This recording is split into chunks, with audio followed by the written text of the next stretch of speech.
김성환의 시사야.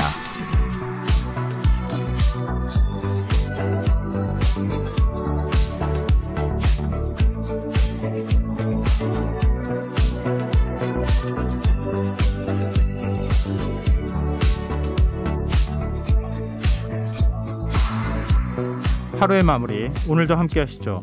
시사평론가 김성환입니다. 윤석열 대통령은 취임과 동시에 전임 정부보다 더 선명한 외교 노선을 강조했죠. 과거에는 이른바 안미 경중, 그러니까 안보는 미국, 경제는 중국이라는 외교 전략을 취해온 반면 윤석열 정부는 한미 동맹 재건을 외교 안보 정책의 최우선순위에 두고 주요국들과의 관계를 설정해 나가고 있는데요. 윤석열 대통령은 이런 정책 기조에 따라 취임 11일 만인 지난 5월 21일 역대 정부 가운데 가장 빨리 한미 정상회담을 가졌고, 지난 6월에는 한국 정상 최초로 북대서양 조약기구 나토 정상회의에 참석하기도 했습니다. 문제는 미중 패권 경쟁이 격화하는 상황에서 어느 한쪽에 치중한 외교 전략을 취하는 것이 적절한지 의견이 분분하다는 점일 텐데요. 북한의 비핵화를 촉구하는 과정에서 중국의 역할을 빼놓을 수 없다는 점에서도 우리 정부가 고민해야 할 지점이 많아 보입니다. KBS 라디오 김성환의 시사회에서는 지난 수요일부터 윤석열 정부 출범 100일을 맞아 그간의 정책 방향을 평가하고 향후 과제를 진단하는 기획대담을 이어가고 있는데요. 오늘은 그 세 번째 시간으로 외교 안보 분야를 집중 분석해 보겠습니다. 김성환의 시사회는 언제나 청취자 여러분의 관심과 참여 기다립니다. 프로그램에 대한 의견이나 제작진에게 건의하고 싶은 내용이 있으시다면 포털창에 김성환의 시사회를 검색해 주십시오. 저희 홈페이지 청취자 참여 게시판도 언제나 활짝 열려 있습니다. 평소 저희 방송을 들으시면서 할 말은 많은데 문자는 짧다, 이런 생각하셨던 분들이 계셨다면 게시판을 통해서도 다양한 의견 전해주시길 부탁드리겠습니다. KBS 라디오 김성환의 시사야, 그럼 지금 시작하겠습니다.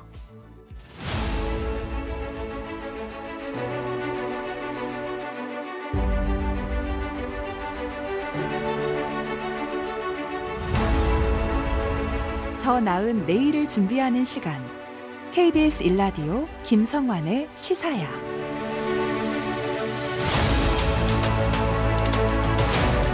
앞서 소개해드린 대로 오늘은 지난 17일로 출범 100일을 맞은 윤석열 정부의 외교 안보 정책을 평가하고 향후 과제를 진단해보는 기획대담을 진행해보려고 하는데요. 함께 말씀 나누실 패널 두 분 소개해드리겠습니다. 박원곤 이화여대 북한학과 교수 나오셨습니다. 안녕하세요. 네, 안녕하세요. 네, 정가림 호서대 교양학부 교수 자리하셨습니다. 안녕하세요. 네, 안녕하세요. 네, 윤석열 정부가 출범 100일을 맞았는데요. 윤 정부의 최고 정책 방향, 외교 정책 방향 어떻게 보고 계시는지 뒤쪽에 저희가 좀 상세한 얘기를 더 나누겠지만 일단 간략한 평가를 좀 해주시면 어떨까 싶습니다. 어떤 부분부터? 한마디로 평가하기가 매우 어렵죠. 한 두 가지 이유가 있다고 생각이 되는데, 네. 외교 정책이라는 것은 시간이 걸립니다. 그래서 출범 100일밖에 안 됐기 때문에 아직까지 뭔가 결과나 또 어떤 모습을 저희가 특정지어서 얘기하기는 좀 이르다는 생각이 되고요. 또 하나는 뭐 이거는 계속 얘기를 나눌 거라고 생각합니다만, 워낙 대외 정책 환경이 엄혹한 상황에서 시작을 했죠. 네. 우리가 잘 알다시피 미중 관계가 최근 타이완에서의 위기로부터 시작해서 또 북한은 계속해서 7차 핵실험의 가능성을 띄우고 있는 이런 상황, 또 일본과의 관계도 여전히 가장 한일 관계가 최저점에 있다라는 그런 상황에, 또 러시아는 우크라이나에서 전쟁을 하고 있고, 그러니까 우리가 흔히 주변 사국 간의 관계를 핵심으로 얘기를 하는데 전반적으로 굉장히 어려운 상황이다. 거기다가 여전한 코로나까지. 그러니까 뭐 엎친 데 덮친 격으로 거의 삼중고에서 시작을 했다라고 봐도 크게 무리는 아니다라고 생각이 됩니다. 박원곤 교수님은 일단 변수가 굉장히 많다, 이렇게 말씀해 주셨다고 볼 수 있는데요. 정가림 교수님께서는 어떻게 보십니까? 네, 조금 전에 말씀하신 대로 변수가 상당히 많습니다. 우리가 지금 100일밖에 안 된 정부의 외교 정책을 평가하는 것이 쉽지는 않은 사실이거든요. 네. 우리가 100세 시대를 가지고 보더라도 100일이라는 시간이 결코 짧은 시간은 아니지만 적어도 대외 관계를 가지고 얘기를 한다 그랬을 때 그 시간만큼의 어떤 진도가 과연 나갔느냐라는 것을 보게 되면 역시 지금 평가는 방향성을 가지고 평가를 하는 게 맞다라고 봅니다. 네. 윤석열 정부가 그 대선 경선 과정서부터 줄곧 얘기해 왔던 것이 이제 미국과의 동맹 관계, 중국과는 할 말은 한다라는 그런 외교, 그리고 일본과는 관계 개선, 그리고 러시아의 그 우크라이나 전쟁 침략이 있은 이후에 그 러시아 문제에 있어서도 굉장히 좀 인류의 보편적인 가치에 기반해 가지고선 얘기를 한 것은 굉장히 긍정적으로 평가합니다. 그래서 기본적으로는 방향성은 맞다. 다만 아직까지는 여기 외교의 진행 과정에서 보게 되면은 다소 좀 거칠고 세련되지 못한 면이 이제 종종 보였는데 네. 그건 뭐 어떤 개인의 어떤 문제이기도 하고 그리고 상황적인 측면에서 너무나 촉박한 시일 내에 모든 일들이 이뤄지다 보니까 녹록지 않는 부분도 있다라고 생각을 합니다.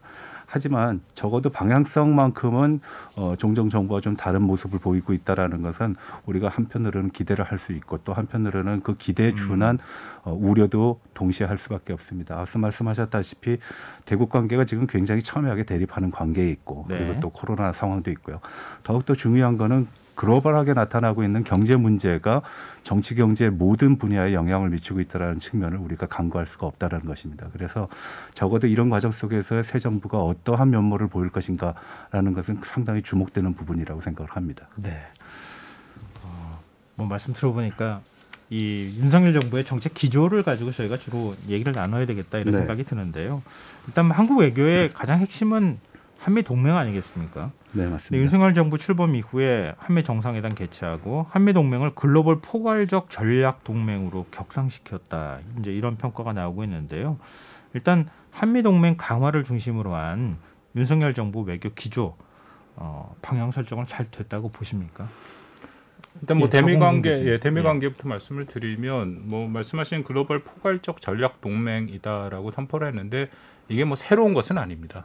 그 전부터 얘기가 됐던 부분인데 그럼에도 여기에 이제 몇 가지 방점이 찍혀 있다라고 생각이 되는데요. 네. 기존의 한미 동맹은 우리가 뭐 동맹이라는 것은 사실은 군사적인 의미가 굉장히 강한 것이죠. 그리고 특히 우리 동맹의 역사를 보면 결국 북한을 대비하기 위한 북한의 위협에 대비하기 위한 그런 동맹인데 세계는 빠르게 변화하고 있고 특히 미국이 이전과 같지는 않습니다. 그 의미는 이전에는 분명히 세계 경찰의 역할을 하면서 세계의 많은 문제에 있어서 직접적으로 자신들의 자원과 또 의지를 갖고 관여를 하고 개입을 했었는데 네. 우리가 뭐 대표적인 거는 작년 8월에 북한에서 철수하는 모습들 또 우크라이나의 이 전쟁에 직접 개입은 안 하고 있는 모습들 뭐 그거는 오바마 행정부 때부터 시작이 됐는데요. 이미 미국이 그렇게 세계 문제에 직접적으로 경찰의 역할을 하지 않겠다라는 네. 것은 이미 공포된 사실이고요. 그렇다면 바이든 행정부가 취임하면서 일성으로 얘기한 게 결국 동맹의 복원입니다. 네. 특히 트럼프 행정부 때 우리가 충분히 경험을 했습니다만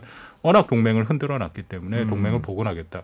근데 그게 표어는 뭐 맞는 표어라고는 하는데요. 그것을 사실상 동맹을 존중을 하지만 그만큼 동맹에게 이 책임과 역할을 분담하겠다.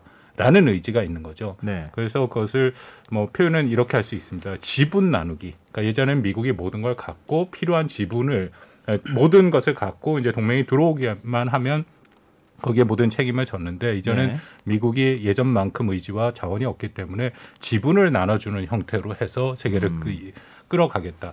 좋게 표현하면 그렇고요. 조금 거칠게 표현하면 동맹 줄 세우기라고 볼 수도 있습니다. 그러니까 이제 1급 동맹, 2급 동맹, 3급 동맹이 되는 거죠. 예. 미국과 함께 국제사회에 미국이 가는 방향에 적극적으로 동참을 하면 일종의 1급 동맹이 되는 거고요.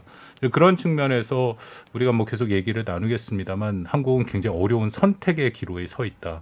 근데 어쨌든 우리 입장에서는 저는 동맹을 강화하는 것이 반드시 필요하고 어쩔 수 없는 선택이라고 생각을 하기 때문에 그런 면에서는 말씀드린 글로벌 포괄적 전략 동맹으로 방향성을 잡고 그 방향으로 가는 것은 저는 맞다라고는 생각합니다. 또 우리 뭐 보통 주식 투자할 때 회사에 지분 투자하잖아요. 지분 투자하면 투자한 만큼의 대가를 주는 거잖아요. 근데 그런 관계가 돼버렸다. 이렇게 또 평가를 해주셨는데요. 정가림 교수님께서는 어떻게 보세요? 네, 뭐 한미 관계가 아무래도 우리나라에게 있어서는 가장 중요한 부분이라고 볼 수 있습니다. 앞서 그 사회자께서도 말씀하셨다시피 포괄적 전략 동맹 관계로 격상이 됐다라고 얘기한 거는 제가 봤을 때는 국제적 환경이 녹록치 않다라는 걸 반증하는 증거가 아니겠는가. 과연 우리가 주변의 어떤 강국의 어떤 모습 그리고 국제적인 어떤 이슈가 한국에 호의적이라 그러면은 아마 전략적인 동맹의 어떤 격상 문제를 논하기보다는 협력의 문제가 아마 더 많이 논의될 텐데 이런 전략적인 동맹을 얘기하는 것은 결국은 위기 상황이 지금 고조되고 있는 상황으로 가고 있다라는 것을 이제 반증한다라고 볼 수 있겠고요. 두 번째로는 미국의 이제 전략적인 부담을 이렇게 나누는 건 어찌 보면 당연한 거라고 볼 수 있겠습니다. 왜냐하면은 어차피 국제관계의 시대의 변화에 따라서 그 힘의 균형이라는 것이 과거의 모습 속에서 유지되더라도 그 비중은 같지 않거든요. 특히 네. 뭐 중국의 부상이라든지 또 미국 같은 나라의 어떤 위상이 과거 같지 않다라는 것도 앞서 말씀하신 바와 같습니다. 예를 들어서 뭐 아프가니스탄에서 나온 거라든지 아니면은 우크라이나 전쟁에 있어서의 미국의 역할도 지금 다분히 소극적이라고 느낄 수밖에 없는 부분이거든요. 네. 그런 측면에서 보게 되면 결국 우리가 선택한 방향성은 옳다. 이 시점에서의 한미동맹 강화는 격상될 수밖에 없고 또 그런 것은 시대적인 상황을 반영하는 것이다. 다만 지분의 관계라고 파악하는 것은 다소는 조금 좀 이른 평가가 아닌가라고 봅니다. 왜냐하면 네. 지분이라는 것은 들어간 만큼 나눠 갖는다라는 얘기인데 그거는 갈등의 요소가 될 수 있거든요. 오히려 지금 우리 같은 그 중견국의 입장에서 보게 되면은 이 지분 상황이 정당화될 수 있는 면모를 그리고 근거를 찾는 것이 오히려 더 중요한 부분이 아닌가라고 생각을 합니다. 네. 뭐 지금 박홍 교수님께서 혹시 더 부연설마하실 부분? 그 부분은 나중에 아마 저희가 좀 얘기를 할 예. 텐데요. 저도 뭐 우리 정 교수님 말씀에 다 동의를 하고 예. 그렇기 때문에 우리 외교의 원칙이 필요한 거겠죠. 그건 나중에 좀 말씀을 드리도록 하겠습니다. 네.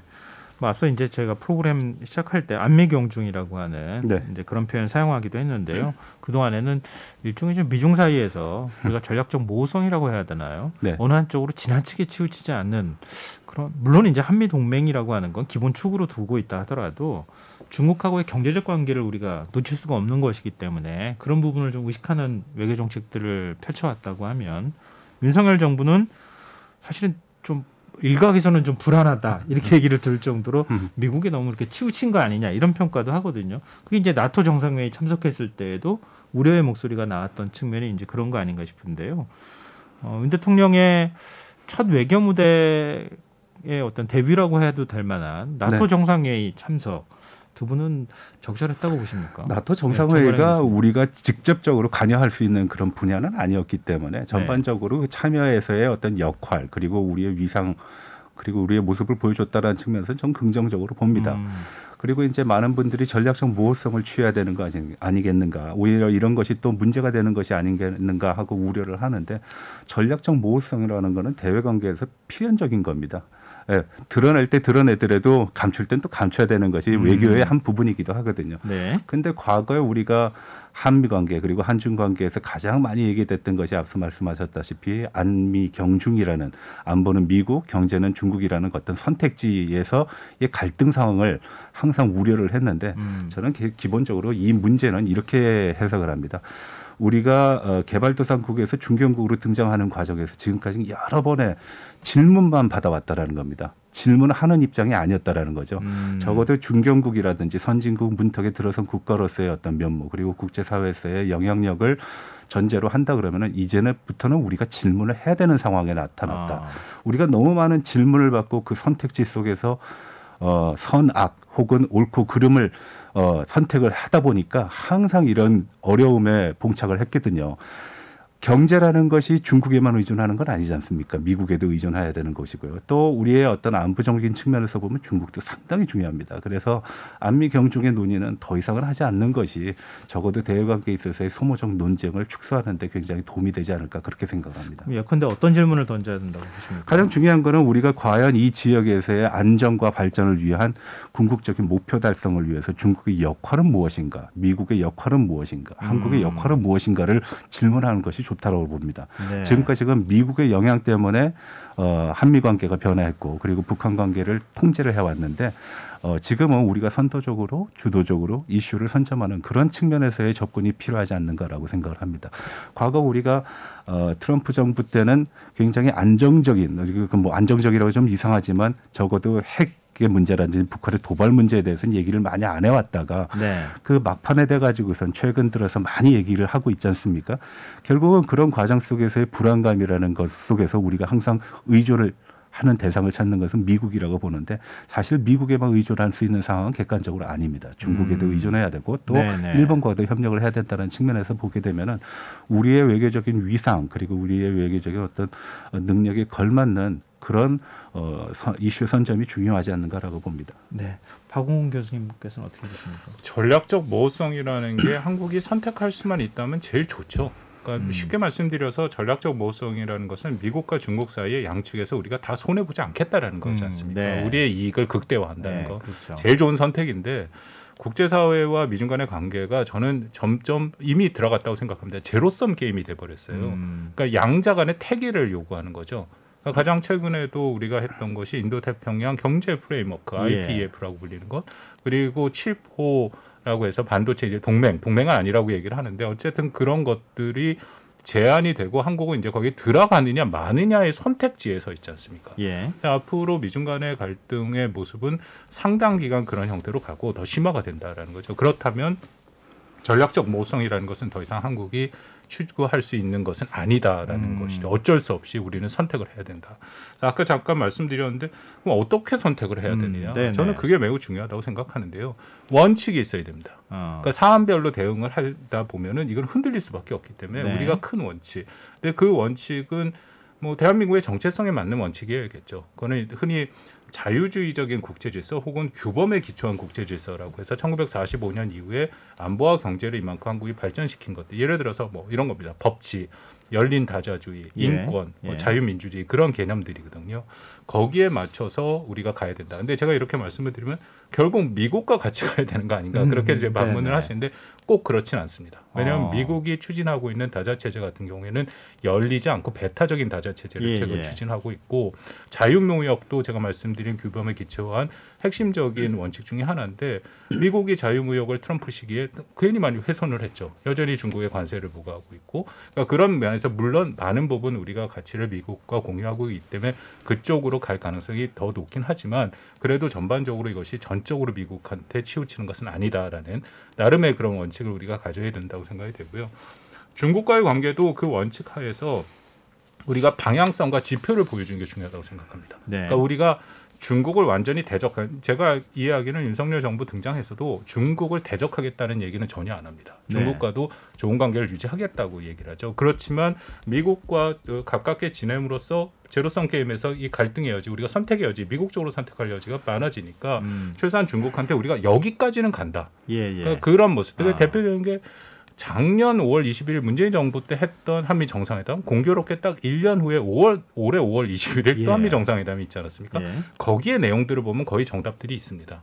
그러니까 그 수준에 맞춰서 우리가 앞으로 중국과의 관계를 꾸준히 가져간다라는 일종의 좌표와 방향성을 보여주고 또 하나 제일 중요한 것은 아까도 잠깐 말씀을 드렸습니다만 이제는 우리도 책임과 비용을 지불해야 된다는 것이죠. 네네. 때로는 우리의 선택에 따라서 중국이 반발할 수도 있고 미국이 반발할 수도 있습니다. 거기에 우리가 비용이 부과가 되는 거거든요. 근데 그런 것들을 전혀 안 하겠다라는 그 시기는 지났기 때문에 우리가 그 각오도 갖고 대신에 꾸준하게 원칙을 간다면은 어느 정도 우리 한국에 대한 투명성이 있기 때문에 상대방도 그거를 인정해주고 수용하는 상황이 오겠죠.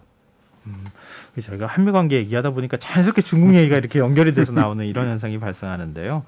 그러니까 최근 낸시 펠로시 미 하원 의장이 방한을 하지 않았습니까? 네. 그때 서울에 머물고 있던 윤석열 대통령이 직접 만나지 않고 전화 통화만 했어요. 한 40분 동안. 그리고 낸시 펠로시 의장이 방한했을 때 사실 아무도 마중 나가지 않았다. 이래가지고 논란이 일기도 했는데요. 뭐 한중 관계를 고려한 불가피한 선택이었다. 이제 이런 쪽의 설명을 대통령실에서는 하고 있어요. 이 한미 관계하고 한중 관계 그 사이에서 윤석열 정부가 적절한 선택을 하고 있다고 보십니까? 인간관계라는 측면에서 보게 되면은 그러한 행동은 별로 그렇게 아름다운 모습은 아닙니다. 손님이 왔는데 건너방에 들어누워 있었다는 거거든요. 근데 이게 외교적인 측면에서는 전혀 다른 해석이 가능합니다. 예를 들어서 외교라는 것은 모두 프로토콜이라 그래가지고선 사전에 모두 협의된 내용입니다. 그러한 상황 속에서 모든 것이 진행이 되고 그리고 결정이 되는 것이기 때문에 적어도 윤석열 대통령이 낸시 펠로시를 만나지 않았다라는 거 그걸 가지고 문제 삼는 거는 조금 소모적인 논쟁이 아닌가라고 보고요. 두 번째 우리가 얘기할 수 있는 것은 낸시 펠로시의 방한 과정에서 있었던 전반적인 어떤 내용들을 우리가 한번 복기를 해볼 필요가 있는데 가장 중요한 것은 대만이었습니다. 싱가포르가 말레이시아를 방문했지만 그분이 원래는 뭐 인권, 자유 이런 것들을 많이 얘기하시는 분이거든요. 그렇지만 어쩔 수 없이 미국의 정치인이고 그리고 외교라고 얘기하면 보통 우리가 상원에서 많이 거론이 되는 내용들이 많기 때문에 외교적인 측면에서 보면 아마 상원 의장이 오히려 더 우리한테는 더 주목이 가지만 적어도 정치에 노예한 정치인의 어떤 정치적인 행동이라는 측면에서 보게 되면은 이러한 문제는 충분히 이해할 수 있다. 그리고 우리의 입장에서 중국의 입장도 고려했기 때문에 그러한 선택을 했다라는 표현을 썼는데 그거는 다소 좀 순진하고 좀 어리숙한 그런 표현이 아닌가라고 생각을 합니다. 구태여 그것까지 논할 필요가 있었을까? 적어도 외교적인 프로토콜에 의해 가지고선 얘기가 된 사항이고 전혀 그 문제는 없다라고 보면 되는 것인데 네. 그것을 가지고 우리가 상당히 견제를 하고 긴장을 한 모습을 보였다라는 것은 대한민국의 위상과는 이제 부합하지 않는다. 그리고 마지막으로 얘기할 수 있는 것은 우리가 적어도 이제 한반도에서의 대외 관계를 넘어서 저 지역의 어떤 문제, 안보적인 문제에 있어서도 주목할 필요가 있다는 거죠. 앞서 박 교수님께서도 말씀하셨다시피 네.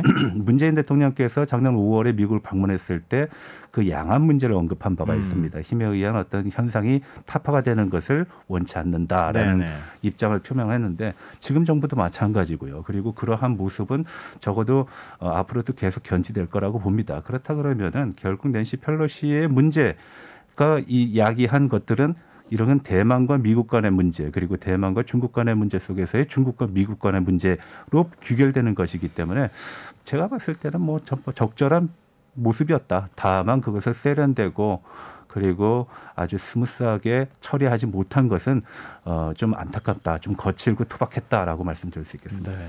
근데 이제 펠로시 의장 대만 방문 이후에 대만 해협을 둘러싼 뭐 군사적 긴장감이 높아지고 있지 않습니까? 하나의 중국에 대한 선명한 입장을 우리 또 강요받을 수밖에 없는 상황이 됐고요. 또 정반대로 미국에 대한 우리의 태도가 어떻게 해야 할 것인가. 이런 것에 관한 선택도 더 많아질 수밖에 없는 상황이 됐는데요. 방금 전에 말씀하셨던 정관인 교수님께서 말씀하셨던 내용하고 연결되어 있는 부분일 것 같아서 같이 좀 질문을 드리거든요. 윤석열 정부 계속 끊임없이 선택을 이제 해야 될 텐데 어떻게 해야 된다고 보십니까? 아까 말씀드린 원칙에 기반한다면 하나의 중국이라는 것은 국제사회가 1979년에 미국과 중국이 수교를 하면서 인정했던 하나의 규범화된 원칙이죠. 물론 하나의 중국이라는 것을 어떻게 해석하느냐는 그는 굉장히 논란의 여지가 있습니다. 그러니까 중국이 생각하는 하나의 중국과 미국이 생각하는 하나의 중국이 다르거든요. 결국 중국이 생각하는 하나의 중국은 필요하면 군사적인 수단을 동원해서라도 타이완을 최종적인 통일을 이루겠다라는 생각을 갖고 있고 미국은 하나의 중국을 인정하지만 현상 변경을 원치는 않는다. 그렇기 때문에 만약에 군사적으로 중국이 타이완을 공격을 한다면 미국이 거기에 대해서 방어 의무도 있다라고까지 특히 바이든 대통령이 3번을 얘기를 했거든요. 물론 얘기를 하고 나서 이게 논란이 커지니까 백악관에 나서서 이건 그런 뜻으로 얘기를 하지 않았다라고 얘기를 했는데 한 번도 아니고 2번이고 3번이고요. 더군다나 바이든 대통령이 상원에서 미국의 최고의 외교통입니다. 이거 단순한 해프닝으로 볼 수는 없는 거고 속마음이 그 안에 담겨 있다라고 생각이 되고 최근에 미국의 행보를 보더라도 그런 대만, 타이완에 대한 보호 의지는 분명히 있다. 그러니까 이게 큰 틀에서 처음에 질문하신 것처럼 결국 미국과 중국이 계속 갈등을 하니까 이런 타이완 문제가 계속 부각이 되는 거고 앞으로도 더 심각해질 수밖에 없는 거고요. 근데 또 하나 걱정은 우리가 전 세계를 놓고 미중 간의 갈등이 발생했을 때 군사적 충돌을 비롯해서 가장 긴장이 고조될 수 있는 지역이 타이완, 남중국해 그리고 한반도입니다. 그러니까 우리도 북한과의 문제가 걸려 있기 때문에 이렇게 미중 간의 갈등이 악화될수록 한국의 입장에서도 매우 어려운 상황이 올 수밖에 없다라고 판단이 됩니다. 간단하게 보충 설명을 드리면 미국과 중국이 수교를 하기 전에 대만 관계법이라는 걸 통과를 시켰는데요. 대만 관계법 2조 3항에 보게 되면은 중국에 대한 일중을 이해를 한다. 그리고 일중이 수교의 원칙이라는 것을 공인을 합니다.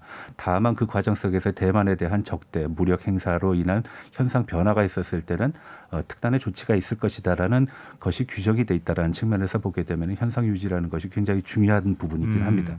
다만 이번에 낸시 펠로시가 아시아 순방을 하는 과정에서 특히 대만 방문에서 가장 큰 문제를 야기했던 것은 그 현상을 미국 스스로가 파괴한 듯한 인상을 남겼다.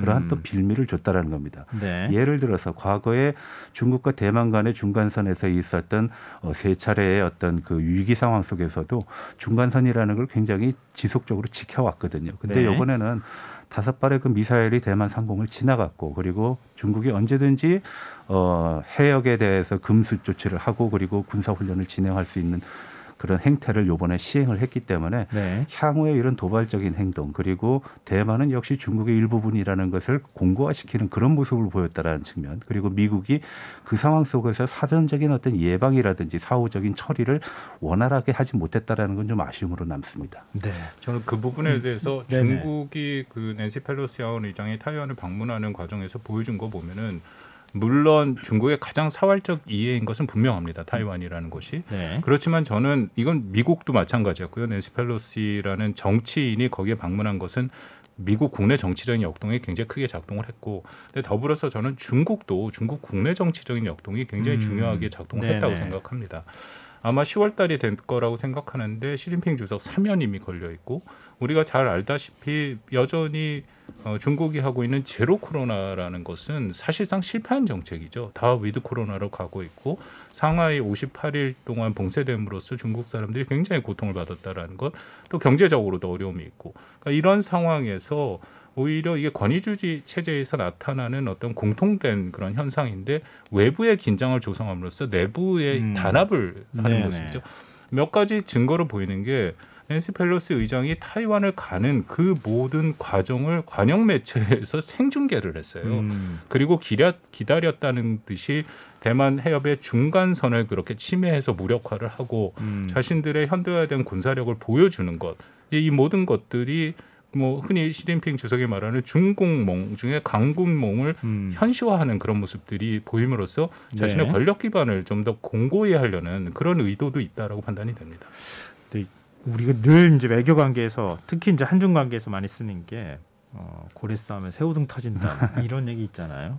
사실 대만을 놓고 미국과 중국이 갈등하게 되면 우리가 거기 안 들어갈 수가 없는 이런 상황에 놓여 있고, 또 지금 8월 24일이면 한중 수교도 공교롭게도 30주년이거든요. 네. 근데 중국 입장에서 뭐 얘기를 하자면 일단 한중 외교장관 회담이 있을 때 5가지의 어떤 요구를 우리 정부에 했고요. 특히 사드 문제와 관련해서 굉장히 예민한 반응을 보였거든요. 삼불 일한. 나중에 이제 표현을 바꾸기는 했지만 어찌됐든 간에 사드 문제에 있어서 기존에 이것도 현상 변경과 관련되는 문제일 것 같은데요. 기존에 문재인 정부에서 유지해 왔던 것보다 추가 배치하거나 뭐 본격적으로 가동할 움직임이 있으면 참지 않겠다는 뜻을 밝혔거든요. 그럼 지금 사드 문제나 이런 거에 있어서 우리 정부가 어떤 선택을 하느냐, 이거에 따라서 과거에 중국이 또 경제적 보복이 따르거나 이런 문제로까지 연결되지 않을까 걱정하시는 분들이 많은데요. 박 교수님이 앞서 말씀하셨다시피 원칙이 굉장히 중요하다. 저도 거기에 100% 동감을 합니다. 왜냐하면 그 원칙이라는 것이 어떤 원칙도 자국의 어떤 생사 존망과 관계된 문제에 있어서의 양보는 없다라는 것이거든요. 사드는 그 시점에서 그리고 그러한 내용에서 우리가 파악할 필요가 있는데 과거의 정부가 거기에 대해서 좀 구체적이고 명확한 어떤 판단을 하지 못한 것 같다는 그런 인상을 받습니다. 그리고 중국에서 5가지를 제안한다라고 얘기했는데 이거 따지고 보면요. 뭐 역사적인 측면 한번 우리가 돌이켜 보자 그러면 1949년 10월 1일 중화인민공화국이 건국하면서 제일 먼저 얘기했던 3대 외교 방침 중에 하나가 대수 일변도입니다. 독립자주하지 않았습니다. 근데 지금 우리한테 독립자주를 요구하고 있거든요. 상황적으로 해석한다라는 거죠. 예. 우리가 독립자주를 하는 것이 과연 1949년도 중국의 모습하고 무엇이 다르겠는가, 우리가 한번 보자. 현상적으로 우리는 북한과 직면해 있는 위기가 있다라는 측면을 부인할 수가 없다라는 것이고요. 예. 그리고 사드가 과연 중국의 힘에 의한 현상 타파의 근거가 될 수 있는 부분이 있는가라는 것을 진짜 언급할 수 있고요. 세 번째로는 중국이 그 사드를 가지고 목리를 해가지고선 상당히 많은 피해를 우리가 직접적으로 받습니다. 잘 아시다시피 롯데 같은 경우에는 99개의 매장을 갖고 있었음에도 철수를 할 수밖에 없었고요. 네. 그리고 가장 최근에 비근한 예를 가지고 말씀을 드리면은 1800 요소수 문제도 있었죠. 아마 중국의 보복은 상당히 다방면으로 진행할 수 있는데 적어도 요인이 몇 가지냐라고 저한테 누군가가 질문한다 그러면은 네네. 산업 경제적으로는 1,850개가 있다라고 말씀드리고 있습니다. 왜 그러냐면 네네. 우리가 중국에 의존하고 있는 80% 이상의 소재가 1,850개입니다. 예. 그 1,850개가 80%, 90%의 의존도를 보이고 있기 때문에 그것을 가지고 규제를 하면은 제2의 요소수 같은 상황은 재현될 수 있다. 그렇지만 그러한 모습을 보이는 것이 과연 대국의 모습이냐, 그리고 그러한 모습이 과연 중국이 얘기하는 지역의 평화와 안전을 얘기하는 것이냐라는 거에는 의문을 가질 수밖에 없는 것이죠. 정관행 교수님께서 원칙 있는 내용 이걸 좀 주문하시기도 하셨는데요. 박홍근 교수님께서는 어떻게 보십니까? 저는 우리 한국의 국력이 그렇게 저는 강하다고 생각합니다. 왜냐하면 우리가 군사력으로는 세계 6위고 경제력인 세계 10위죠. 그래서 제가 그 관련 수업에서 학생들한테 이제 주로 1, 2학년 신입생들인데 만약에 한국이 이 동북아라는 이 지역에 있지 않고 유럽에 있다면은 이른바 유럽의 메이저리그 5개 국가 안에 드는 우리가 흔히 국력이라는 거를 고등학교 때 배웠습니다만 뭐 인구와 국토와 또 경제력으로 얘기를 하지 않습니까? 그렇다면 5위 안에 들거든요. 근데 공교롭게 이곳에 있다 보니까 뭐 이웃 국가가 중국, 러시아, 일본 사실상 군사력, 경제력 세계 그냥 탑에 있는 국가들이기 때문에 우리가 상대적으로 약하다라고 생각이 되는데 저는 꼭 그렇지는 않다라고 생각을 합니다. 그래서 충분히 원칙을 갖고 하면 할 수 있다라고 생각이 되고요. 사드 문제는 이게 좀 복잡한 게 저는 사드가 정말 중국에 대한 군사적인 사활적 이해를 침해했냐 그렇게 생각지는 않습니다. 다만 이게 또 중국 체제에서 나타나는 특징 중에 하나인데 시진핑 주석이 어느 날 이 사드를 배치하면 안 된다고 본인이 얘기를 했어요. 근데 이게 제가 북한을 연구하는 사람의 입장에서 북한과 중국의 체제를 놓고 보면은 가장 높은 지도자가 얘기를 하면 그것이 가장 사활적 이해가 돼버립니다. 그러니까 그 다음부터는 중국의 모든 방법을 통해서 한국의 사드 배치를 반대할 수밖에 없는 상황이 지금까지 왔다고 생각이 되는데요. 그렇다면 현재 상황에서 앞으로 제가 말씀드린 미국과 중국에서 중국에 반하는 어떤 우리가 결정을 했을 때 그러면 중국이 한국에 대해서 지난 사드 보복 때 같은 보복을 할 것이냐. 저는 거기에 대해서도 좀 다른 생각이 있는 게 사드 때는 일단 국내 여론이 양분됐습니다. 찬성과 반대. 그렇기 때문에 어떻게 보면 그 보복을 할 수 있는 중국의 공간이 충분히 있었던 것이죠. 그렇지만 지금은 그렇게 양분돼 있지 않고 또 결정적으로 한국 국내 여론이 최근에 그러니까 한 달 전에 미국 퓨 리서치에서 조사를 했습니다만 한국 국민의 80%가 중국에 반감을 갖고 있습니다. 그러니까 중국에 뭐 저보다 정 교수님 훨씬 잘 아시겠지만 저도 중국에 친구들이 좀 있는데 그 친구들이 한국의 이게 여론에 굉장히 민감해요. 그래서 한국이 만약 이런 상황에서 중국이 뭐 예를 들어서 칠포라든지 우리 그런데 가입을 한 걸 갖고 한국을 보복을 한다. 그렇게 되면은 오히려 한국 국민들은 훨씬 더 중국에 반하게 쓸게 되고 그럼 윤석열 정부의 선택은 더 쉬워집니다. 그런 부분을 중국이 잘 알고 있기 때문에 그렇게 쉽게 예전같이 보복하기는 쉽지 않을 거라고 생각을 합니다. 두 분 다 이렇게 포괄적으로 설명해 주셔서요. 제가 좀 구체적으로 좀 청취자분들이 궁금해하실 부분으로 좀 접근을 하면서 질문 드려봤으면 좋겠는데요. 그럼 사드를 지금 이제 배치한 걸 정상화시키느냐 아니면 추가 배치하느냐 이런 문제가 있을 것 같거든요. 윤석열 대통령이 추가 배치까지도 언급을 했었단 말이에요. 그랬을 때 어떤 문제가 생기는지 정말 그렇게 해도 괜찮은 것인지 이렇게 여쭤보면 어떨까 싶어요. 모든 것은 상황에 의해서 판단되는 겁니다. 한반도에서의 위기 상황이 고조가 되면은 추가 배치할 수 있는 것이죠. 뭐 사드를 가지고 여러 가지 얘기들이 많이 있습니다. 뭐 효용적으로 뭐 유효하지 못하다라고 얘기하는 사람들도 있고 하지만 분명한 것은 이것이 지금의 어떤 그 위기 안보 상황을 적어도 축소시키거나 감축시킬 수 있는 그런 부분이라는 측면에서 보게 되면은 우리가 그거는 충분히 이해되는데 문제는 이제 우리가 우려하는 것은 중국이겠죠. 중국이 추가적인 어떤 보복 조치를 취하지 않겠느냐. 추가적 보복 조치 저는 있을 거라고 봅니다. 그렇지만 그 추가적인 보복 조치로 앞서 말씀드렸던 생사 존망의 문제와 타협을 해서는 안 된다. 그리고 또 그것이 원칙이라 그러면 그 원칙은 고수를 해야 된다. 원칙이라는 것이 시간과 상황에 따라서 변동될 수 있는 것이 아니지 않습니까? 그래서 그거는 해야 된다. 그리고 중국이 지금 이 상황 속에서 우리에 대해서 이렇게 흔들기를 하는 거는 우리가 좀 약하게 보이는 면이 있다라고 보는 겁니다. 예를 들어서 제가 칩4를 가지고 하나 설명을 해보겠습니다. 네. 미국은 분명히 전략적인 경쟁 관계에 있다라고 중국을 평가를 했습니다. 일본은 누구나 다 알다시피 지역적인 패권을 가지고 중국과 경쟁을 하고 있고요. 대만은 앞서 말씀드렸다시피 생사 존망의 문제 속에서 지금 오늘 내일 하는 상황까지도 갈 수 있는 상황입니다. 네. 모두 중국을 적으로 여기는 것이죠. 우리는 그렇지만 공개적으로 적이라는 표현을 쓰지 않죠. 그렇지만 중국이 우리한테 항상 우호적이거나 그렇다고 보지도 않습니다. 그런 측면에서 보게 되면은 우리가 한중 관계에서 어떤 태도가 아까 전에 말씀드린 모두에서 시작했던 얘기처럼 전략적인 모호성이 오히려 이런 상황에서 더 궁핍한 그런 상황으로 야기될 수 있다라는 것이죠. 그리고 중국이 그런 측면에서 통일전선이라는 걸 할 때 언론전, 인지전 이걸 상당히 강조하고 있거든요. 특히 네. 한국에 대해서 그렇습니다. 그래서 박 교수님도 말씀하셨다시피 한국의 어떤 서베이라든지 그리고 인지도라든지 이런 거에 대해서 굉장히 민감하다. 그리고 언론의 비대칭성도 굉장히 중요합니다. 우리의 목소리 중국에서 들리지 않습니다. 그렇지만 중국의 목소리는 우리에서 언제 어디서든지 들을 수 있거든요. 네. 그래서 가장 중요한 거는 한 목소리 하나 된 어떤 모습이 보이지 않으면은 흔들리는 상황은 모면할 수 없다고 저는 봅니다. 네.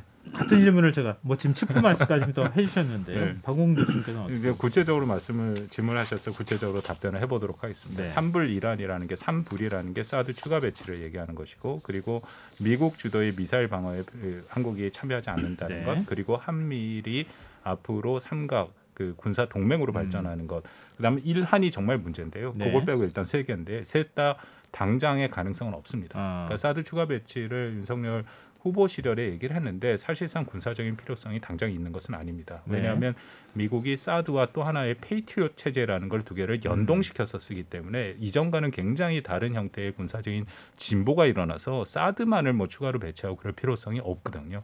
그게 하나고, 나머지는 미국의 군사 MD에 편입하지 않겠다. 이게 편입이라는 표현이 이상해졌는데 네트워킹의 가능성은 있죠. 근데 그건 좀 별개의 문제고, 그리고 네. 결정적으로 한미일이 안보 협력을 강화할 수 있지만 삼각 군사 동맹으로 발전할 가능성은 저는 없다라고 판단합니다. 셋 다 걸리지는 않는다라는 거고요. 문제는 일한인데요. 저도 이번에 일한을 처음 들어봤습니다. 이거는 그때 그 문재인 정부 때 강경화 전 장관이 일한이라는 걸 국회에서 한번 얘기를 하긴 했는데 전혀 부인하는 얘기를 했었죠. 근데 일한이 애매한 게 지금 현재 사드가 배치되고 있는 것은 임시 배치입니다.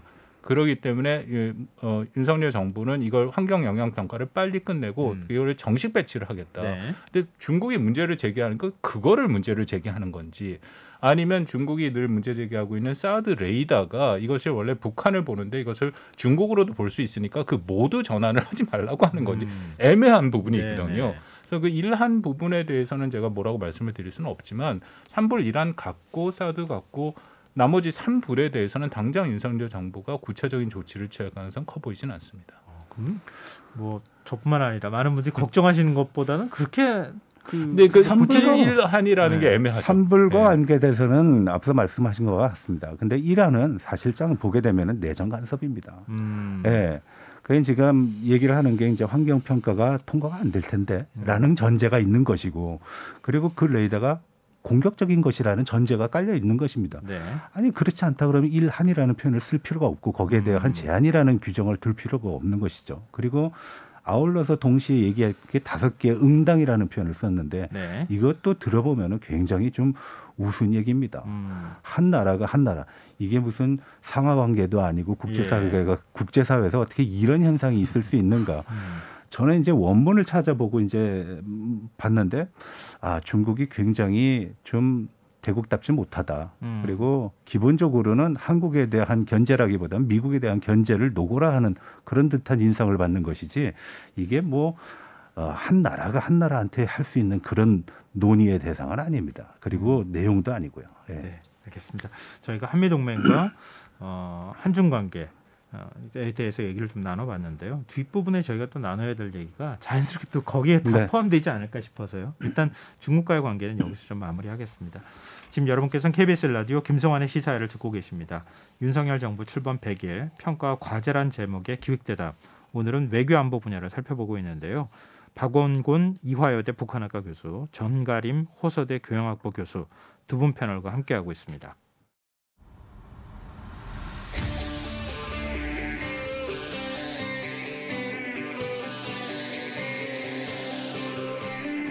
하루의 끝, 당신을 위한 뉴스 알고리즘. KBS 1라디오 김성환의 시사야.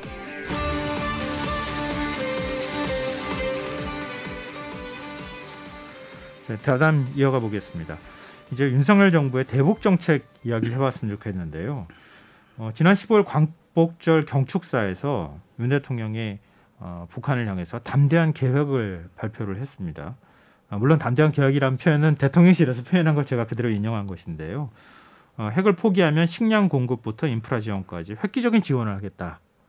이런 이제 발표를 했는데 일단 이 담대한 계획 두 분은 어떻게 평가하시는지 말씀 듣고 싶습니다. 박홍 교수님께서 말씀해 예, 주시죠. 그 담대한 계획이다라고 지난 취임사에서도 윤 대통령이 얘기를 했었죠. 네. 그 다음에 또 이 8.15 경축사에서도 담대한 계획이라고 얘기를 했는데 대통령실에서는 조금 더 표현을 담대한 구상이다라고 조금 더 큰 그림으로 얘기를 하고 있습니다. 네.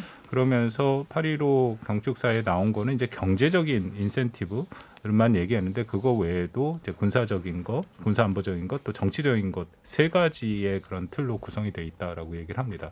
물론 나머지 두 부분에 대해서는 아직 구체적인 얘기가 없기 때문에 정확하게 내용을 판단하기는 쉽지는 않고요. 전반적으로 윤석열 정부의 대북 정책의 핵심은 북한 핵 문제에 맞춰져 있는 것은 분명합니다.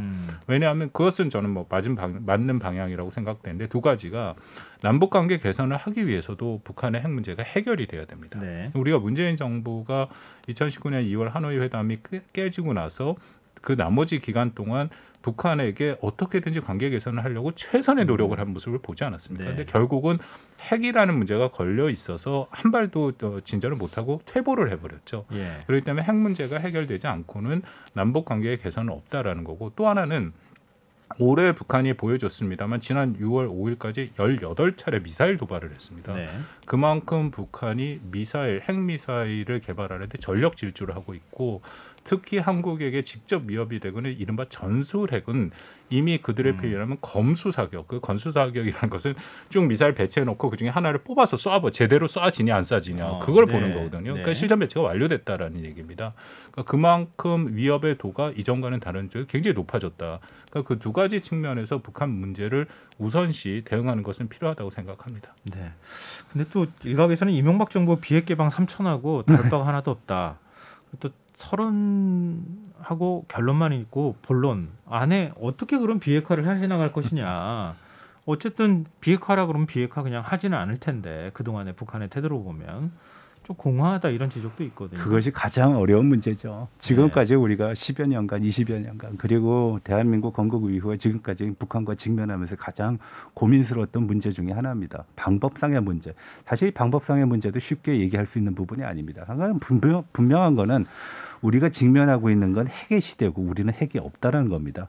예, 그 상황 속에서 우리가 제안을 할 수 있는 것은 앞서 말씀하셨다시피 경제, 군사, 정치적인 부분에 있어서의 얘기인데 가장 핵심은 아마 핵의 제거를 어떻게 확인을 할 것인가에 집중될 겁니다. 예. 그렇지만 핵의 제거라는 것은 굉장히 긴 시간을 가지고 그리고 구체적인 내용을 가지고 확인을 해야 되는 것이기 때문에 그거를 지금 사전적으로 미리 얘기한다라는 것은 아마 정치적으로도 부담이 상당할 거라고 봅니다. 다만 과거 정부에서 얘기했던 비핵 3천 혹은 이번 정부에서 얘기하는 그러한 제안들 인프라 제안이라든지 경제 원조라든지 하는 것들은 결국 우리가 할 수 있는 능력치를 보여줄 수 있다는 측면에서 보면은 대북 정책은 방향은 맞다. 다만 이 문제의 세심한 디테일 부분은 더 두고 봐야 된다라고 저는 봅니다. 네. 뭐 트럼프 대통령하고 김정은 위원장이 하노이에서 만나려고 했다가 결국 포괄적 합의에 실패했던 거 아닙니까? 근데 지금 그 윤석열 대통령이 얘기하고 있는 담대한 구상이라고 하는 게 포괄적 합의에 가까운 것처럼 보이거든요. 그러면은 구체적으로 어떻게 갈 것이냐의 부분이 빠진 상태에서 이렇게 하면 비핵화하면 우리가 이런 대가를 줄게. 이것만 가지고는 안 되는 거 아닙니까? 박웅 교수님께는 어떻게 보세요? 이게 굉장히 어려운 게요. 그 윤석열 정부가 제안한 거에 저는 첫 번째 문턱이 굉장히 높다라고 생각을 합니다. 왜냐하면 예. 이 제안을 결국은 윤석열 정부가 직접 북한과 이 비핵화 협상을 하겠다라는 얘기지 않습니까? 네. 비핵화 협상을 하고 거기에 준하게 상응 조치들을 마련을 했고 그러려면 이제 전체적인 로드맵을 만들겠다. 근데 우리가 94년에 제네바 합의 그때부터 북한의 핵의 위협이 됐을 때 사실 YS 정부 때였는데요. 그 전까지만 해도 북한 핵 문제는 한국 정부가 직접 다루게 돼 있었습니다. 근데 예. YS 정부 때 북한 핵 문제를 일종의 미국한테 위임을 한 것이죠. 그 다음부터는 미국 주도로 지금까지 와 있고 네. 북한은 철저하게 미국과 이 문제를 다루겠다. 네. 유일한 예외가 지난 2018년 한반도 평화 프로세스에 있었던 판문점 회담과 9.19 남북 평양 선언에서만 네. 핵 문제가 유일하게 네. 들어갔고, 근데 그 이후에 북한이 선포를 했습니다. 더 이상 남한이랑은 핵 문제 얘기 안 하겠다. 그러니까 그러기 때문에 일단은 마주 않는 게 중요한데 그거 자체가 과연 북한이 그것을 응할 것이냐. 예. 그게 굉장히 어려운 문제고요.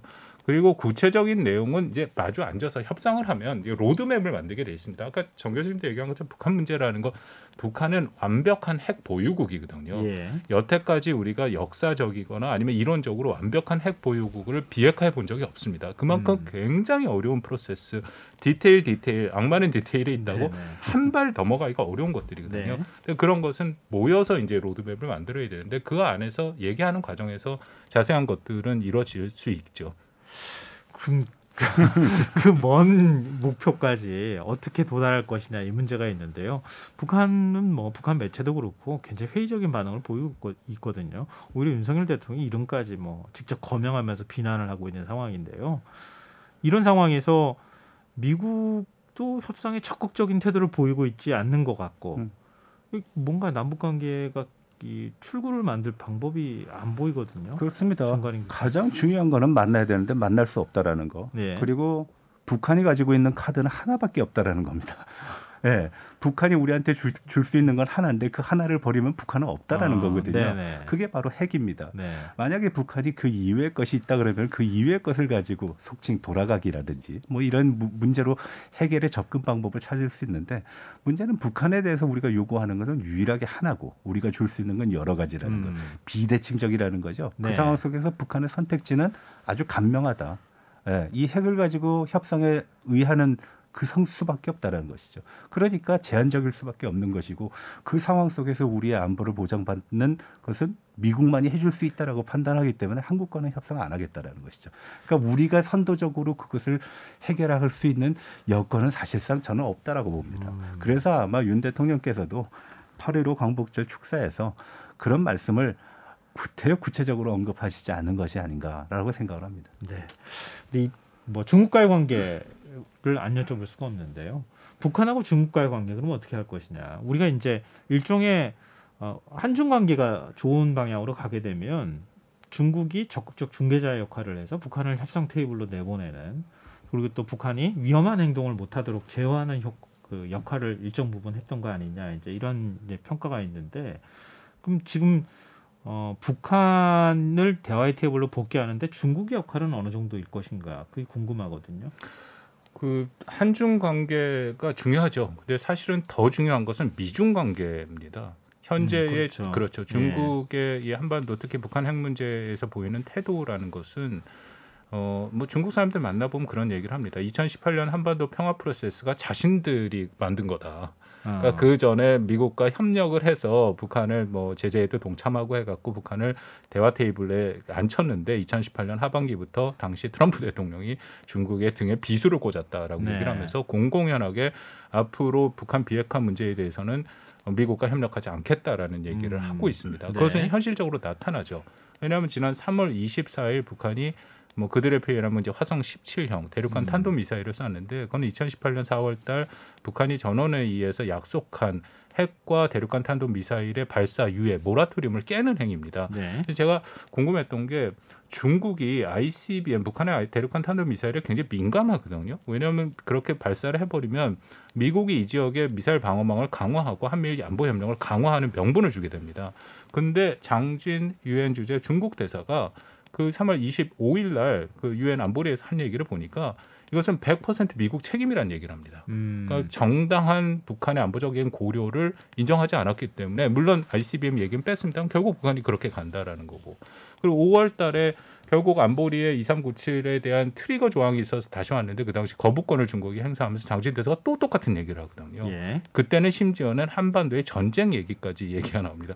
중국이 한반도의 전쟁 얘기를 하는 것은 우리는 한국 전쟁이라고 부르지만 중국은 한반도의 이 전쟁을 항미 원조 전쟁이라고 부르죠. 미국에 저항하고 북조선, 북한을 돕는 전쟁이다. 거기까지 갔다면은 이것은 앞으로 뭐 7차 핵실험을 하든 뭘 하든 저는 북한에 대해서 중국이 일방적인 지원을 할 가능성이 매우 높다. 그렇다면 그만큼 북한 비핵화나 한반도의 평화에 대해서 굉장히 부정적인 그런 상황이다라고 생각합니다. 네, 알겠습니다. 앞으로 뭐 어떤 일이 벌어질지 아무도 예상할 수는 없지만 남북 관계는 앞으로 좀 길이 험난하지 않을까 두 분 말씀 들어보니까 그런 생각이 듭니다. 자, 우리 뭐 정부 외교 관계에서 이 한일 관계 빼놓을 수 없는데요. 뭐 이번에 이제 8.15 광복절 경축사에서도 윤석열 대통령이 일부 언급하기도 했고요. 이웃이라는 표현 쓰기도 하고 세계 시민으로서의 어떤 자유주의에 관한 역할에 관한 부분까지도 같이 연결해서 얘기를 했는데요. 한일 관계 어떻게 풀어야 된다고 보십니까? 지금 굉장히 좀 복잡하게 꼬여 있는 상황 아니겠습니까? 그렇습니다. 네, 이게 비단 역사의 문제뿐만 아니라 신뢰의 문제도 존재하고 있습니다. 왜냐하면 매 행정부가 들었을 때마다 일본 간의 관계가 냉탕과 온탕을 왔다 갔다 하거든요. 예. 그리고 그 전에 있었던 거는 우리랑 상관없다라는 표현도 있었고요. 그리고 또 역사적인 문제가 또 거기에 가세하게 됨으로 인해 가지고서 문제가 굉장히 복잡한데 적어도 우리가 한일 관계를 극단적인 방향으로 몰고 가서는 안 된다라고 저는 봅니다. 왜냐하면 중요한 어떤 구성원 중에 하나고 또 이 지역에서의 안정이라든지 발전에도 굉장히 큰 영향을 미칠 수 있는데 과거에는 우리가 너무 감정적으로 대응을 한 것이 아닌가라고 얘기를 할 수 있겠습니다. 그래서 네. 적어도 대통령이 일본에 대해서 이웃이라는 표현을 쓰면서 어떤 그 관계 개선에 어떤 그 제안을 했던 것은 굉장히 긍정적이라고 평가를 합니다. 다만 이 긍정적인 평가가 구체화되는데 국내적인 여론도 무시할 수 없다라는 것이 가장 큰 어려움이라고 볼 수 있겠죠. 지금 뭐 윤석열 정부가 민관협의체 만들어서 이른바 대위 변제라고 해서 정부가 우선 배상하고 그 다음에 이제 일본 정부나 일본 이제 이른바 전범 기업들이 그 다음에 돈을 내도록 하는 이런 방식까지 좀 외교적 해법으로 고민을 하고 있는 것 같은데요. 근데 또 국내 일제 강제 동원 피해자들도 있는 상황이고 사과 없는 배상은 의미 없다 이렇게 또 얘기하거든요. 박홍근 교수님 이거 어떻게 풀어야 된다고 보십니까? 이게 참 어렵습니다. 그리고 잘 풀릴 수 있을지 걱정도 많이 되고요. 예. 왜냐하면 제가 6월달에 일본을 다녀왔는데 일본에 있는 이른바 지한파 그 일본 교수들이랑 좀 비공개 회의를 좀 했습니다. 그들은 한국에서 공부한 교수들도 많이 있고 한국을 굉장히 잘 알죠. 그리고 한일 관계 개선에서 필요성을 충분히 공감하는데 제가 두 가지를 갖고 놀랐는데요. 하나는 우리는 이게 강제징용자라고 얘기를 하지 않습니까? 네. 그들은 그냥 조선 노동자라고 얘기를 합니다. 그리고 우리는 전범 기업이라고 얘기하지 않습니까? 예. 그냥 일본 기업이라고 얘기를 합니다. 물론 이게 우익에 있는 인사들을 만나서 이런 얘기를 한다면 제가 충분히 이해가 되는데 그들은 지한파고 어떻게든지 한일 간의 문제를 해결하고 심지어는 위안부 문제에서도 굉장히 전향적 입장으로 일본 정부를 비판하던 인사들이거든요. 네. 그들조차도 이 문제에 대해서는 결론은 더 이상 일본이 할 것이 없다라는 식으로 얘기를 합니다. 그러니까 나름대로 일본은 최선을 다했기 때문에 이 문제는 한국 정부가 해야 된다. 아까 말씀하신 대위 변제까지는 뭐 일본 내에서도 뭐 그렇게 하려면 그렇게 정부가 한국 정부 해라. 근데 문제가 우리가 대위 변제를 하면서 거기에 상응 조치로 일본이 어쨌든 이 문제에 대해서 자신들의 과오를 인정하고 사과를 하는 게 거기 반드시 들어가야 되지 않습니까? 네. 근데 일본이 그걸 안 하겠다라는 거거든요. 그렇다면 이 문제가 풀기가 굉장히 어렵고 그리고 일본 문제는 아까 저희 정 교수님도 말씀대로 일본 국내 여론, 한국 국내 여론에 다 발목들이 잡혀 있습니다. 이게 네. 굉장히 인기가 없는 것들이기 때문에 예. 한번 잘못 얘기를 했다면은 국내 여론에서 굉장히 어렵죠. 근데 현재 윤석열 정부도 그렇고 기시다 정부도 그렇고 지지율이 떨어지고 있는 이런 상황에서 이렇게 인기 없는 어려운 주제를 과연 뚫고 나갈 만한 동력이 있을까? 근데 그거에도 우려가 되는 부분이 있습니다. 알겠습니다. 지금 저희가 외교 관계 이렇게 얘기를 쭉 나눠봤는데요. 다 어렵구나. 다 어렵습니다. 네, 쉬운 거나 아무것도 없구나 이런 생각을 좀 하게 되는데요. 마지막으로 윤석열 정부 외교 정책에 있어서 간략하게 두 분이 마지막으로 제언 한 말씀씩 해주신다면요. 네, 저는 예, 그렇게 정관희 봅니다. 일단 앞서 우리가 줄곧 얘기해왔던 원칙을 분명히 해야 된다. 이건 전략적 모호성이랑 다릅니다. 우리가 양보할 수 없는 가치가 있거든요. 예를 네. 들어서 민주주의라든지 자유와 시장 경제라든지 이런 거는 우리가 분명히 지켜야 되고, 그리고 한반도에 있어서의 한국의 생존 문제도 우리가 뚜렷한 어떤 입장 표명을 해야 되는데, 지금까지는 그 입장이 시대와 상황에 따라서 변화가 됐고, 그리고 또 대개는 강하게 대개는 약하게 나오면서 많은 사람들로 하여금, 많은 국가로 하여금 의문을 낳게 했다라는 거, 그것은 우리의 정책적인 패착이 아닌가라고 저는 생각을 합니다. 두 번째로는 얼마 전에 박진현 장관이 중국에 가지고서 화이부동이라는 표현을 쓰셨는데, 이제 화합하되 이제 좌고우면하지 않는다, 뭐 이런 식으로 표현을 합니다. 네. 거기에 반대된 것이 소인이 이제 동의불화라 가지고선 그냥 이익에만 국한해 가지고선 그 화합을 추구하지 않는다라는 표현을 썼는데, 거기서 중요한 부분은 바로 그겁니다. 우리가 역사적으로 중국과 일본 간의 관계에서 보게 되면은 화이부동과 그 불이동화라는 그런 상황 속에서 우리가 여러 가지 경험을 해온 바가 있습니다. 근데 가장 성공적인 화이부동의 관계라고 얘기할 수 있는 것은 국민의 일치 단결된 모습이 나타날 때였다. 그러니까 예를 들면은 소정방이 이제 통일 신라를 도와가지고선 통일, 고구려와 백제를 이제 점령하고 신라를 나중에 점령을 하려는데 너무나 극렬하게 이제 대응을 했어요. 너무 다 일치 단결해가지고선 당나라에 대응을 했습니다. 그래가지고 당태종이 왜 신라를 점령을 못했느냐? 그들이 너무나 일치 단결해서 못했다라는 표현을 씁니다. 네. 그리고 두 번째 사례는 성호사설에 나오는데, 거긴 뭐냐? 조선일대를 갖다가 때리고 막 가진 고초를 겪게 하면서 우리 네. 말을 들으라 그러는데, 예. 그때 조선인들이 듣지 않습니다. 그때 한 표현이 호표가훈, 그러니까 호랑이와 표범 같은 거는 때려가지고서 훈련을 시킬 수 있는데 조선인 불가훈이라는 표현을 씁니다. 조선 사람들은 그럴 수가 없다라는. 그거는 일치 단결된 모습이 나왔을 때 가능하다. 그거 일치 단결을 저는 외교적인 원칙의 추구 그리고 견지라고 봅니다. 그리고 그것이 정권과 어떤 여야의 어떤 정치적 이익과 관계없이 지속됐을 때 아마 대한민국이 선택의 문제에서 고민하지 않을 것이다라고 저는 판단합니다. 네. 박홍근 교수님요. 저는 정 교수님이 다 좋은 말씀을 해주셔서 짧게 한두 개만 네. 다 말씀에 동의하고요. 100년 대계죠. 특히 이 대외 정책이라는 것은 굉장히 그 한 국가의 흥망성쇠를 좌지우지합니다. 특히 아까 말씀드린 한국은 지정학적 위치가 더군다나 민감하게 작용할 수밖에 없기 때문에, 그러니까 제발 바라기는 이 대외 정책을 국내 정치적인 목적과는 좀 분리해서 네. 했으면 좋겠다라는 바람을 드리고요.